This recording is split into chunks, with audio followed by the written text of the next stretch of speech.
اعوذ باللہ من الشیطان اللعین الرجیم بسم اللہ الرحمن الرحیم۔ کتاب گلشن احباب در کیفیت سیر و سلوک اولی الالباب کے مضامین پر گفتگو جاری ہے۔ آیت اللہ علامہ سید محمد صادق حسینی طہرانی نہایتی گراں بہا، گراں قیمت، گراں قدر مطالب نقل فرما رہے ہیں۔ ہم جیسے افراد کے لیے جنہیں استاد نہیں ملتا اور وہ اللہ کی طرف سفر کرنا چاہتے ہیں، ان کی رہنمائی کے لیے نہایت ہی اہم نکات جو عرفان شیعی فقاہتی میں ہمارے شیعہ فقہا نے، شیعہ عرفاء نے، شیعہ علماء نے بیان کیے، ان نکات کو جان کر واقعاً انسان ورطۂ حیرت میں مبتلا ہو جاتا ہے کہ ہم کہاں زندگی بسر کر رہے ہیں، کس ماحول میں ہیں، کس انداز میں ہماری زندگی کا انداز زندگی ہے، جو یقیناً حضرات اہل بیت علیہم الصلاۃ والسلام کے انداز زندگی سے مطابقت نہیں رکھتا۔ یقیناً ہمیں دعا کرنی چاہیے کہ اللہم اجعل محیای محیا محمد و آل محمد و مماتی ممات محمد و آل محمد، کہ اے ہمارے پروردگار، ہمیں محمد و آل محمد کے طرز زندگی پر طرز زندگی عطا فرما، اور محمد و آل محمد کی طرز موت پر ہمیں اس دنیا سے موت عطا فرما۔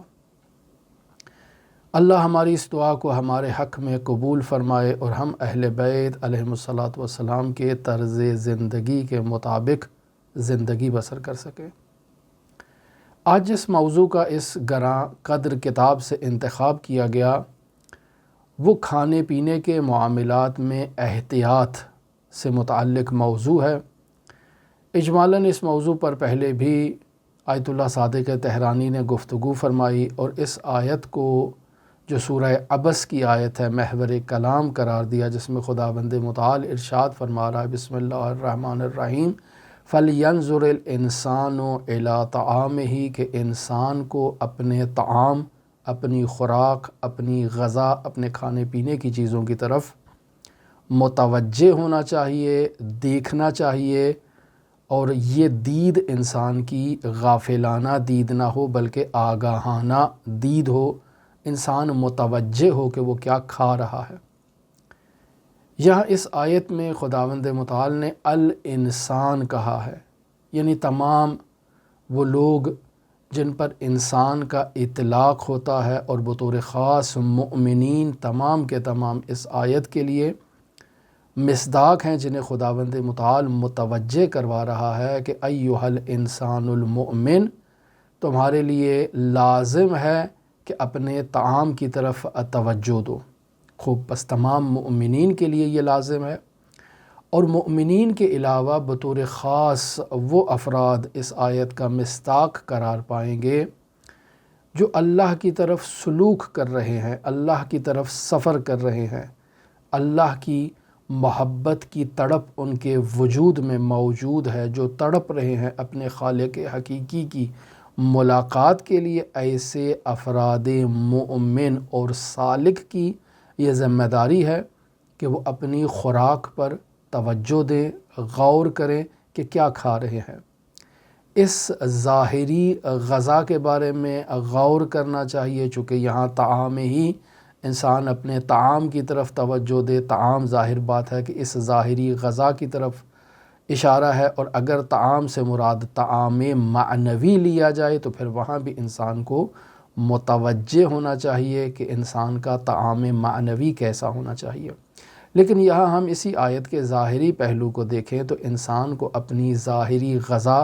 ظاہری خوراک اور ظاہری طعام پر غور کرنا چاہیے کہ یہ احکام الہی کے مطابق حلال ہے یا حرام ہے۔ یہ لقمہ جسے میں نے اٹھایا ہے، اس لقمے کو اپنے منہ میں ڈالنا، اپنے حلق سے نیچے اتارنا، اپنے معدے میں لے جانا، اپنے خون کا حصہ قرار دینا، اپنے اعضاء و جوارح کا حصہ بنانا، اپنی نشو و نما اس لقمے کے ذریعے سے کرنا، آیا یہ درست ہے، اللہ کی تعلیمات کے مطابق ہے یا اللہ کی تعلیمات کے مطابق نہیں ہے؟ اگر یہ لقمہ حرام ہے تو انسان کو اس سے اجتناب کرنا ہے، اگر یہ لقمہ شبہ ناک ہے تب بھی انسان کو اس سے اجتناب کرنا ہے، اور اگر یہ لقمہ طیب و طاہر پاکیزہ اور حلال لقمہ ہے تب ہی انسان کو اسے کھانا چاہیے۔ یہاں الانسان سے ہر انسان مؤمن کا، ہر انسان مسلمان کا وظیفہ معلوم ہو رہا ہے، اور بطور خاص ایسے مؤمنین کا وظیفہ معلوم ہو رہا ہے کہ جو اللہ کی طرف سفر کر رہے ہیں اور سالکین الی اللہ ہیں۔ ان کی ذمہ داری عام انسانوں کی نسبت اور عام مؤمنین کی نسبت جو ہے وہ ان کی ذمہ داری بڑھ جاتی ہے۔ انہوں نے صرف طعام کے حلال اور حرام ہونے پر توجہ نہیں کرنی ہے، مشکوک الحلیت یعنی وہ کھانا جس کے حلال ہونے پر انسان کو شک ہے، یقین نہیں ہے، یا وہ کھانا جس کے حرام ہونے کے بارے میں انسان کو شبہ ہے۔ انسان کو چاہیے ان دونوں طعاموں سے اجتناب کرے، پرہیز کرے۔ وہ خوراک جس کے حلال ہونے پر شبہ ہے، یقین نہیں ہے حلال ہونے کا، اس سے بھی اجتناب،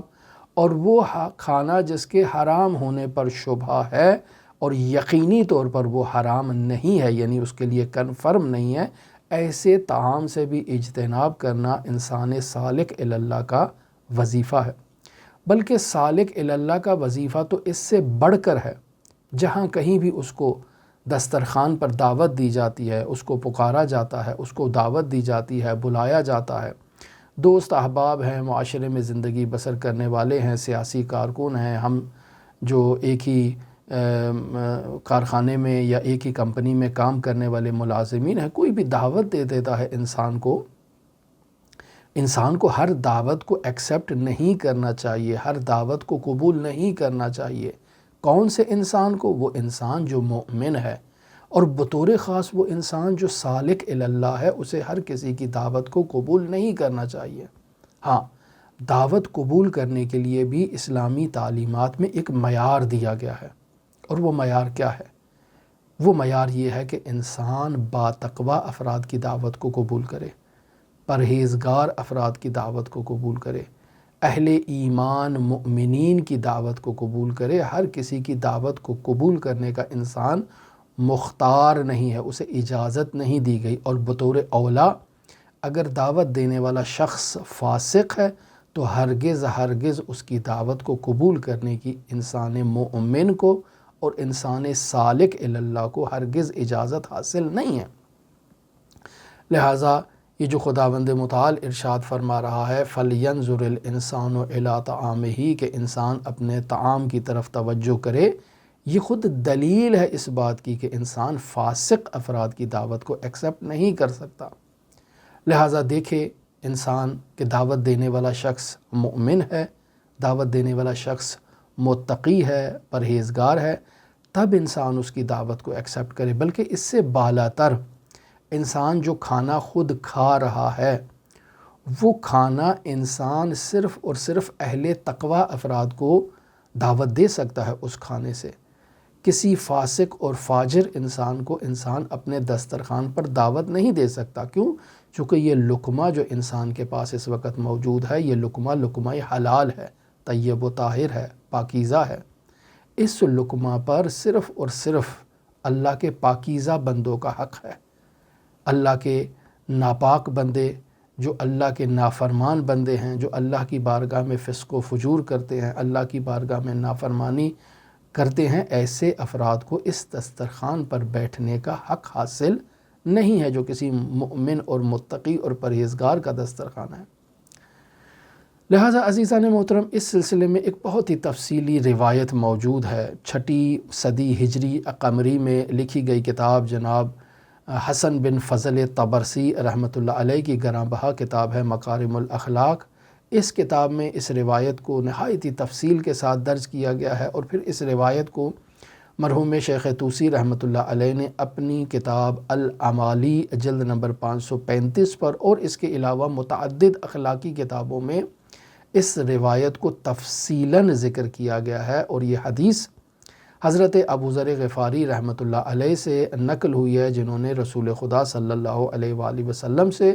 باقاعدہ نصیحت کا تقاضا فرمایا ہے۔ ابو ذر کہتے ہیں کہ میں ایک دن مسجد میں جب گیا، مسجد نبوی میں، تو میں نے مشاہدہ کیا کہ حضرت رسول خدا صلی اللہ علیہ وآلہ وسلم اور امیر المؤمنین علی ابن ابی طالب علیہما آلاف و تحیت و ثنا مسجد میں تنہا موجود ہیں، اور ان دو ہستیوں کے علاوہ مسجد میں اور کوئی موجود نہیں ہے۔ تو میں نے اس وقت کو مغتنم شمار کیا کہ بہت ہی غنیمت والا یہ وقت ہے، لہٰذا رسول خدا صلی اللہ علیہ وآلہ وسلم کی بارگاہ میں شرف یاب ہوا اور رسول خدا سے تقاضا کیا کہ یا رسول اللہ مجھے وصیت کریں، مجھے نصیحت کریں۔ تو رسول خدا صلی اللہ علیہ وآلہ وسلم نے سب سے پہلے کہا کہ اے ابا ذر، تم ہم اہل بیت میں سے ہو، لہٰذا ابو ذر کو رسول خدا صلی اللہ علیہ وآلہ وسلم نے جو نصیحت فرمائی، کافی طول و تفصیل کے ساتھ یہ نصیحت اگر ملاحظہ کیا جائے تو واقعاً انسان کی جو ضمیر ہے اس کو جھنجھوڑنے کے لیے، اس کو متوجہ کرنے کے لیے رسول خدا کے یہ الفاظ واقعاً انسان کے لیے نہایتی قیمتی درر سے زیادہ گراں بہا حیثیت کے حامل ہے۔ رسول خدا صلی اللہ علیہ وآلہ وسلم ان الفاظ و کلمات میں حضرت ابو ذر کو فرماتے ہیں کہ یا ابا ذر لا تصاحب الا مؤمنا، اے ابو ذر تم جب کسی سے دوستی کرتے ہو تو صرف اور صرف مومن کے ساتھ دوستی کرو۔ لا تصاحب، تم مصاحبت اختیار نہ کرو، مگر کس کے ساتھ کر رہے ہو؟ الا مؤمنا، مگر یہ کہ مومن کے ساتھ دوستی اختیار کرو۔ پس غیر مومن کے ساتھ مصاحبت کرنا، دوستی کرنا، چلنا، ہم سفر اختیار کرنا، یہ انسان کے شایان شان نہیں ہے اے ابو ذر۔ تو پس یہاں مخاطب صرف ابو ذر نہیں ہے بلکہ تمام امت اس کا جو ہے وہ مورد خطاب ہے ابو ذر کے ذریعے سے کہ ایھا الانسان المؤمن ایھا الانسان السالک الی اللہ لا تصاحب الا مؤمنا، کہ تو نے اگر دوستی کرنی ہے تو صرف اور صرف مومن کے ساتھ دوستی کر، غیر مومن کے ساتھ دوستی کرے گا تو یہ تیری ہلاکت ابدی کا باعث بنے گا۔ وہ عجیب شعر جسے فارسی زبان کے شاعر نے بیان کیا اور ہم بارہا اس کو بیان کر چکے ہیں اپنی گفتگو میں، تا توانی بو گزیر از یار بد، جس قدر تمہارے لیے ممکن ہے تم برے دوست کی محفل سے فرار کر جاؤ۔ یار بد بدتر بود از مار بد، ایک برا دوست ایک زہریلے سانپ سے بھی زیادہ خطرناک ہے۔ مار بد تنہا بر جامی گزد، کہ ایک زہریلا سانپ جب انسان کو ڈستا ہے تو وہ انسان کی موت کا سبب بنتا ہے، انسان کے جسم کی موت کا سبب بنتا ہے، لیکن انسان کی حقیقت پھر بھی زندہ ہے۔ جبکہ یار بد ترا بر جان و ایما زند، فارسی کا شعر بالضبط مجھے ابھی یاد نہیں ہے، کہ جو برا دوست ہے وہ تمہیں جسمانی طور پر بھی موت سے ہمکنار کرے گا اور روحانی طور پر بھی تمہاری روح کو مردہ کر دے گا۔ پس رسول خدا کیا فرما رہے ہیں؟ یا ابا ذر لا تصاحب الا مؤمنا، اے ابو ذر مؤمن کے سوا کسی اور کے ساتھ مصاحبت، دوستی اختیار نہ کرو۔ اور پھر کیا فرما رہے ہیں یہ ابو ذر کو؟ ولا یأکل طعامک الا تقی، یہ ہمارا شاہد مثال کہ اے ابو ذر تمہارے کھانے سے، تمہارے طعام سے، تمہارے رزق سے، تمہاری روٹی سے لا یأکل، کوئی نہ کھائے، الا تقی، مگر اللہ کا پرہیزگار مومن بندہ ہی مجاز ہے تمہارے دسترخوان سے فیضیاب ہو۔ پس ابو ذر تم ہر کسی کو اپنے دسترخوان پر آنے کی دعوت نہ دو، یہ اس طرف۔ اور دوسری طرف ابو ذر کو منع کیا جا رہا ہے کہ تم بھی کسی کے دسترخوان پر نہ جاؤ۔ وَلَا تَأْكُلْ طَعَامَ الْفَاسِقِينَ، اے ابو ذر تم فاسق افراد کے طعام پر ہرگز نہ جاؤ، اجتناب کرو۔ اور پھر فرما رہے ہیں یا ابا ذر اطعم طعامک من تحبہ فی اللہ، اے ابو ذر تم اپنا کھانا ایسے شخص کے سامنے پیش کرو جو تم سے محبت کرتا ہے اور اس کی محبت کی وجہ اللہ ہے، یعنی وہ اللہ کی خاطر تم سے دوستی اختیار کیے ہوئے ہے، اللہ کی خاطر وہ تم سے محبت اختیار کر رہا ہے۔ اور پھر فرمایا وَقُلْ طَعَامَ مَن يُحِبُّكَ فِي اللَّهِ عَزَّ وَجَلَ، اے ابو ذر تم بھی کسی ایسے شخص کے دسترخوان سے جا کر کھانا کھانے کے مجاز ہو جو تم سے محبت کرتا ہے اللہ تبارک و تعالیٰ کی خاطر۔ پس انسان اس بات کی طرف توجہ دے کہ جسے انسان اپنے گھر میں اپنے دسترخوان پر کھانا کھلانے کے لیے دعوت دے رہا ہے، کیا یہ متقی اور پرہیزگار انسان ہے یا نہیں؟ متقی اور پرہیزگار نہیں ہے۔ اگر ہمارے مدعو مہمان متقی اور پرہیزگار ہیں تو انسان نے رسول خدا کی اس وصیت پر عمل کیا ہے، اور اگر فاسق افراد ہیں تو یعنی انسان نے رسول خدا کی اپنی اس وصیت کو پیروں تلے روند دیا ہے اور اس کا احترام نہیں کیا۔ بعض افراد ان کلمات نصیحت کی توجیہ کرنا شروع کر دیتے ہیں، مثلا کہتے ہیں رسول خدا صلی اللہ علیہ وآلہ وسلم نے جو یہ ابو ذر سے کہا کہ اے ابو ذر تم فاسق افراد کا کھانا مت کھاؤ، اس کی پیچھے ایک حکمت ہے، ایک وجہ ہے، اور وہ وجہ یہ ہے کہ فاسق افراد حلال اور حرام کی رعایت نہیں کرتے، لاپرواہی کرتے ہیں، لہٰذا ممکن ہے کہ یہ فاسق افراد حرام لقمہ ایک مومن کو کھلا دیں اور اس انداز میں مومن کے حلق سے ایک حرام لقمہ اس کے گردن پر اتر جائے، یا ایک ایسی چیز یہ اس مومن کو کھلا دیں کہ جس کے حلال ہونے کا یقین نہ ہو، مشتبہ خوراک ہے، یہ ممکن ہے اس کو کھلا دیں۔ اس وجہ سے رسول خدا نے ابو ذر کو کہا کہ فاسق افراد کے کھانے سے اجتناب کرو، لیکن جہاں ہمیں یقین ہے کہ یہ فرد فاسق ضرور ہے، لیکن جو کھانا ہمارے سامنے لے کر آیا ہے یہ کھانا حلال ہے، مشکوک نہیں ہے، مشتبہ نہیں ہے، تو وہاں یہ حدیث رسول خدا کی اس کا مصداق نہیں ہے۔ یہ توجیہ بعض افراد اس حدیث سے کرتے ہیں۔ تو مرحوم علامہ حسینی طہرانی رحمۃ اللہ علیہ کے فرزند آیت اللہ صادق طہرانی اپنے والد بزرگوار سے نقل کرتے ہیں کہ نہیں ایسا نہیں ہے، روایت میں فسق کو مطلق حکم کا موضوع قرار دیا گیا ہے، یعنی فسق کو موضوع قرار دیا ہے اور حکم اطلاق رکھتا ہے، عمومیت رکھتا ہے۔ اس کا ظہور یہ ہے کہ اس روایت میں خود فسق کو معیار قرار دیا گیا ہے کہ جو شخص بھی فاسق ہے اس کے دسترخوان پر نہ جاؤ، نہ تو اسے اپنے طعام پر اپنے دسترخوان پر بیٹھنے کی اجازت دو اور نہ ہی اس کے دسترخوان پر جا کر کھانا کھاؤ۔ یہ مطلق فسق یہاں معیار ہے، اور یہاں یہ نہیں کہا گیا کہ وہ شخص جو ہے وہ آپ کو جو کھانا کھلا رہا ہے اگر آپ کو یقین ہے کہ وہ حلال ہے تو آپ کھا سکتے ہیں، نہیں، فاسق ہے تو نہیں کھا سکتے۔ لا یأکل طعامک الا تقی، تمہارے طعام سے بھی کوئی نہ کھائے، صرف تقی کھائے، صرف باتقوی کھائے۔ یہ جو الا تقی کہا یہ خود قرینہ ہے کہ معیار یہاں جو بیان کیا جا رہا ہے، جو علت بیان کی جا رہی ہے وہ تقوی ہے، خود فسق معیار ہے کہ خود فاسق کے دسترخوان پر نہیں جانا اور خود فاسق کو اپنے دسترخوان پر نہیں آنے دینا، خود متقی کے دسترخوان پر جانا ہے اور خود متقی کو اپنے دسترخوان پر بلانا ہے۔ اس کے علاوہ انسان رسول خدا کی اس وصیت کے مطابق مجاز نہیں ہے۔ بس ہم کسی فاسق کو اپنے دسترخوان پر آنے کی دعوت نہیں دے سکتے، ہمیں اس سے پرہیز کرنا چاہیے، کیونکہ معیار خود فاسق کا فسق ہے۔ یہ نہیں ہے کہ وہ متوجہ ہے اور ہمیں حلال چیز جو ہے وہ کھلائے، یعنی وہ پرواہ کرتا ہے حلال و حرام کی، ٹھیک ہے فاسق اپنی جگہ پر ہے، لیکن حلال اور حرام کی رعایت کرتا ہو تب بھی چونکہ فاسق ہے تو فسق اس کا معیار ہے، اور اس کے فسق کی وجہ سے ہم اسے اپنے دسترخوان پر نہ دعوت دے سکتے ہیں اور نہ ہی اس کے دسترخوان پر جا سکتے ہیں۔ ہمیں فقط اور فقط باتقوی افراد کو اپنے دسترخوان پر دعوت دینا ہے اور خود بھی باتقوی افراد کے دسترخوان پر جانا ہے۔ کیوں؟ چونکہ فاسق کی روح اس طعام کے اوپر اثر انداز ہوتی ہے۔ انسان نیک، انسان اخیار، انسان ابرار صرف اور صرف نیک، اخیار اور ابرار کا کھانا کھانے کا مستحق ہے اور مجاز ہے،